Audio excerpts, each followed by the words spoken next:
I need to see proof of citizenship.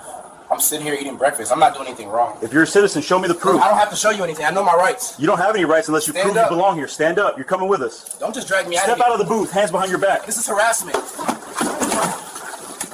Two ICE agents walked into a diner, saw a black man sitting alone in a booth, and decided that was enough reason to demand his papers. No crime, no suspicious behavior, no legal basis whatsoever, just a black man eating breakfast. What agents Robert Keller and Stephen Morales did not know, what they were about to discover in the most devastating way possible, was that the man they were dragging out of that booth in handcuffs had an FBI badge in his left jacket pocket, and the entire thing was being recorded. Lance Morgan was 36 years old, 10 years with the FBI, currently working undercover on a trafficking case that had taken him across 3 states. He was sitting in Miller's Diner on a Tuesday afternoon, dressed exactly the way undercover agents dress. Faded jeans, gray hoodie, worn sneakers. Nothing about him, said federal agent. Everything about him, said ordinary guy having a late lunch. He was waiting for a contact who was running late. That is when the ICE vehicle pulled up outside. Keller and Morales walked in. Before approaching Lance, Keller stopped at the counter and asked the waitress if she knew the man sitting in the back booth. She said no. That was all Keller needed. They walked over, stood over Lance in a way designed to intimidate, and Keller spoke first. We are ICE agents. We need to see your proof of citizenship right now. Lance looked up calmly. What is this about? We are conducting enforcement sweeps in this area. Show us your ID and proof of citizenship. I do not consent to this. I am sitting in a diner minding my own business. I am not obligated to give you anything.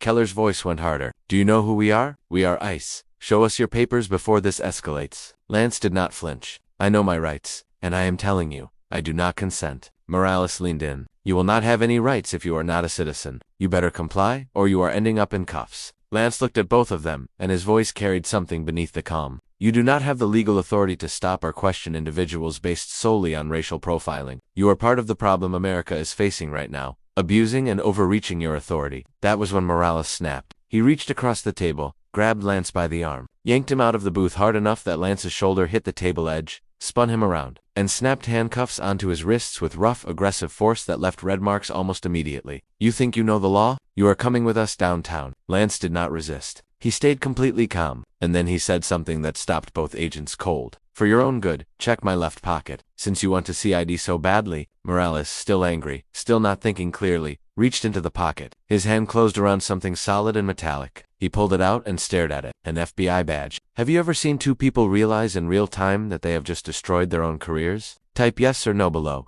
Morales went pale. His hands started shaking. He stood there frozen, holding the badge, unable to speak. Keller saw it from across the diner, and his face drained of color. Lance's voice cut through the silence. Quiet. Final. Before I count to 10, remove those handcuffs. Or what is about to happen to you, not even the president can save you from. Morales fumbled with the keys. It took him 3 tries. Lance brought his arms forward, rubbed his wrists, turned around and looked at both of them. Congratulations. You just ruined your careers. He picked up his phone from the table and made a call. Sir, this is Special Agent Morgan. I was just unlawfully detained and handcuffed by 2 ICE agents while conducting surveillance in the field. I have the entire interaction recorded. I need this documented immediately. 20 minutes later, the diner had transformed. FBI Supervisory Agent Harding arrived first. Then the ICE field supervisor. Then the regional director. Harding held up Lance's phone. Every word is on tape. Your agents told a U.S. citizen he had no rights. They physically detained and handcuffed a federal agent conducting an undercover operation without a single piece of legal justification. The regional director looked at Keller and Morales. You are both suspended effective immediately. Go back to the office. Do not talk to anyone. Keller tried to argue. Sir, we were just...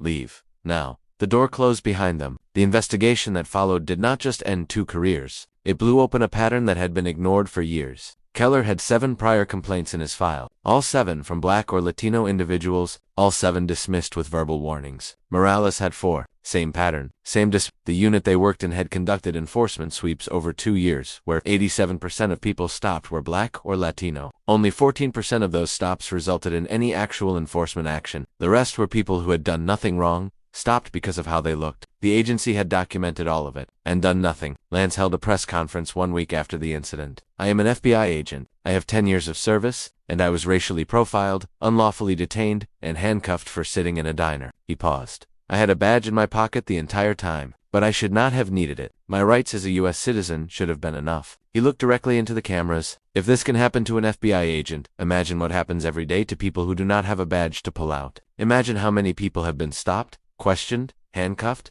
and treated like criminals for existing in a neighborhood where someone decided they did not belong. Keller and Morales were terminated 3 weeks after the incident, 12 years and 8 years of service respectively. Both certifications revoked. No federal agency would hire either of them again. The federal lawsuit settled for $1.2 million within 6 months. The settlement required mandatory constitutional training for all enforcement personnel, new protocols requiring documented, reasonable suspicion before any stop, an independent civilian oversight board, quarterly audits of enforcement data broken down by race, and removal of any agent with a documented pattern of stops without cause. 8 other agents in the same unit were investigated, 5 were terminated, 3 were reassigned pending retraining. The unit supervisor who had dismissed the complaints was also removed. The Department of Homeland Security's Inspector General issued a report concluding the unit had engaged in systematic racial profiling for years, while supervisors looked away. Lance donated part of his settlement to organizations providing legal defense for people unlawfully detained. He testified before Congress.